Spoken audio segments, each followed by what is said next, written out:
Jennifer, thank you so much for joining us here today. Thank you. Your new movie, Second Act, takes on some pretty meaty workplace topics. Yeah. The idea of your career feeling stuck, or barriers, either real or internal, that are stopping people from getting to where they want to get. You have a million projects going on. There's so many different things you can do. Why is this a story that you wanted to tell? I just feel like it's every person. And somebody's like, oh, it's the every girl or the every woman, but it's every person. Mm-hmm. There's a time in all of our lives where we want to get ahead, where we have an ambition, where we want to do more, where we want to succeed further. And sometimes we hit a wall and we don't know how to get past it. And we realize at the end of it, hopefully you get to the point where you realize the only thing that's stopping you is you. And you can break through any barrier. But sometimes that's a long road. That's a hard journey. Have you had that experience? I mean, for me, there's been so many times because, this business is pretty unforgiving when it comes to being rejected. You get rejected a lot. I say for the 40-something movies I've done, I've gotten 100 no's in between. And that's just the nature of what we do. Maybe 400, who knows at this point. But it's definitely a feeling that I'm familiar with, yeah. One of the interesting parts about the character is that she doesn't have a college degree. She feels left out because she doesn't have a college degree. I'm curious, when you hire people, do you look for degrees? Do you think it's important? It's a yes and no question, right? It's great if somebody has an amazing education, but I know from my own experience and my own life and other people that I work with that you don't have to have a degree to have value or to, be of tremendous worth to different businesses. That street smarts, that experience, that just kind of internal, kind of creative know-how is just as valuable as a degree. And I think that's what this movie deals with a lot, which is a great thing because most people don't have the privilege of getting that type of education. I know I didn't. Nobody I knew growing up did. And still a lot of us have been successful. So do you make it a point when you have so many people working for you or working with you, you can make choices about who's on the set with you. Are you looking for degrees? Do you actively go out and look for people who don't have degrees? I never did, I have to tell you. I never did. I always went more with vibe and energy. And to tell you the truth, it's really about, I'm looking for a hard worker who's not afraid to work like 24 hours a day. Yeah. If that sounds crazy, it's because we are. I am. And everybody who works for me as well.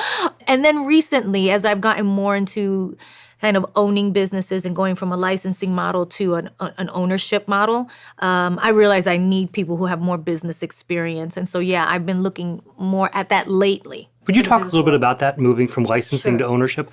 What made you make that change, and what are you looking for? I've been of the mind a long, long time that the way it's done in Hollywood and the way artists are, kind of handled and taken care of, that there was something wrong with the fact that we are the scarce asset and we bring so much to the table and we usually get the smallest piece of the pie.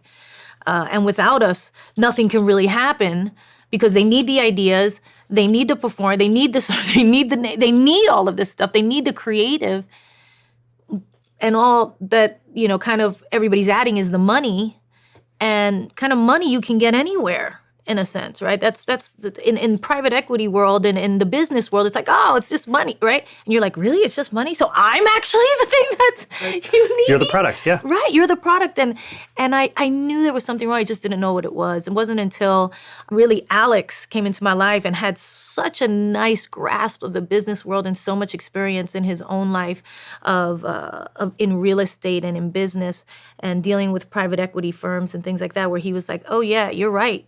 It is wrong. And this licensing model that we had been doing and quite successfully, we maxed out. I don't think between me and my team, there was anybody who was doing it in a more successful way as far as I'm concerned. We were hitting on all cylinders. But deep down, I knew that when I made a company almost $2 billion, I only came home with literally, I don't even know what the percent, it had to be like 5% of that, it may be less. Much less.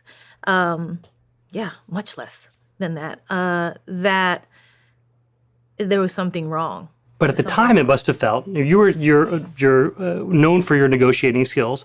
You drive hard deals that benefit you. Now, when you look back, are there things you said, Well, I "Oh guess shoot, I we shouldn't really have done weren't. that"? Yeah, We really weren't driving hard deals. I think we were the ones who were like, they were driving the hard deals and getting all the money, and we were kind of like, oh, thank you. Yeah. You know, there's this thing with artists where we feel so much gratitude to be able to do what we love to do, that we don't give ourselves the value and worth that we deserve. I think women do have this problem as well. And I think now and in this moment in time, in this day and age, it's shifting for women. And I feel like it also has to shift for artists. And they need to understand their worth and value as well and what they bring to the table and need to own the things that they do as well. how does an everyday person Yes. go from take advantage of Like this, myself, like an everyday yourself, person. absolutely. How do you take that ownership idea and apply it to your life? Are there things that you are doing differently now that you think about yourself, not as licensing your name, but as owning these projects? Yeah, because if I come up with the idea for a perfume, let's say, and I come up with how I want it to smell, what the packaging is going to look like, I'm putting my name on it, and I'm going to be in all the ads. Yeah, I can do that myself. Right. You know, I just have to partner up with a lab who can create the fragrance in the way that I want it. I have to get a marketing, I can do it myself and then own part of it instead of licensing it up to one of the big cosmetic companies or something like this, where they make the lion's share of it. Yeah. So it's those type of things that were learning curves for me. And by the way, I was very successful with those products, and I'm very happy because I learned a lot.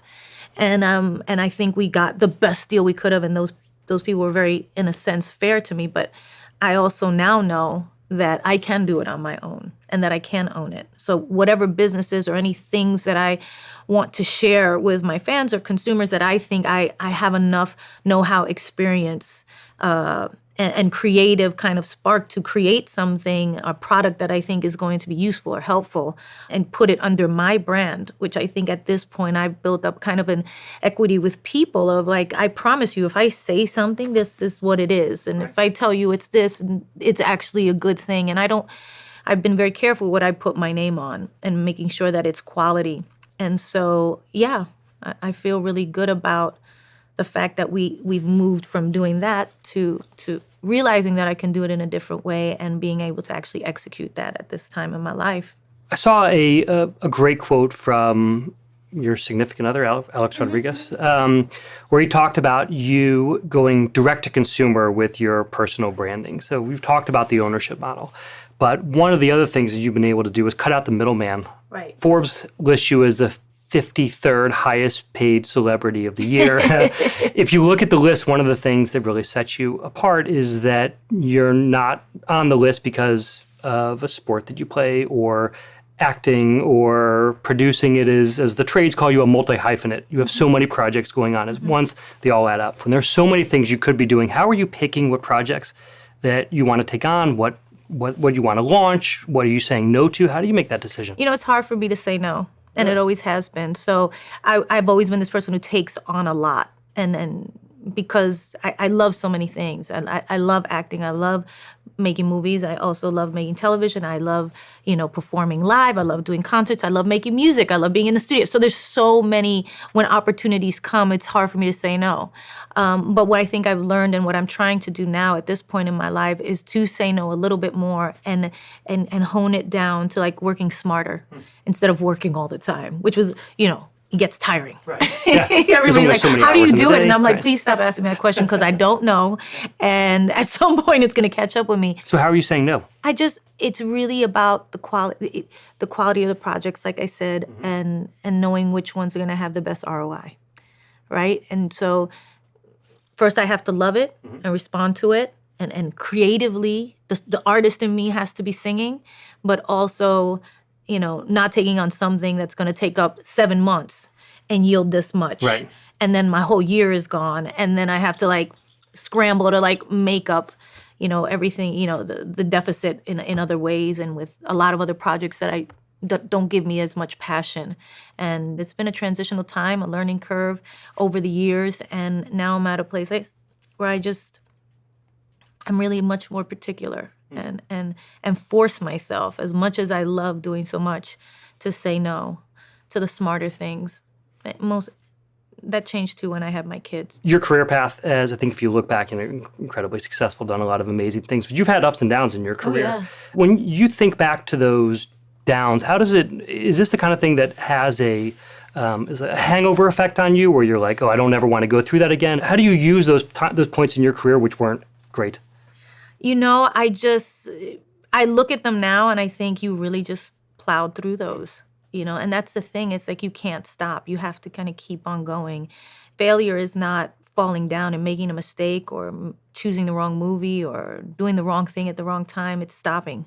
Stopping is the failure. Not continuing forward is the failure, not keeping going. And so we don't listen to our gut enough telling us this is not the right thing for you right now.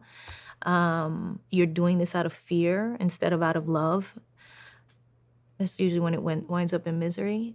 That's the thing I think that is the best thing to think about in those moments. It's like, am I doing this because I'm afraid of something, or am I doing this because of love?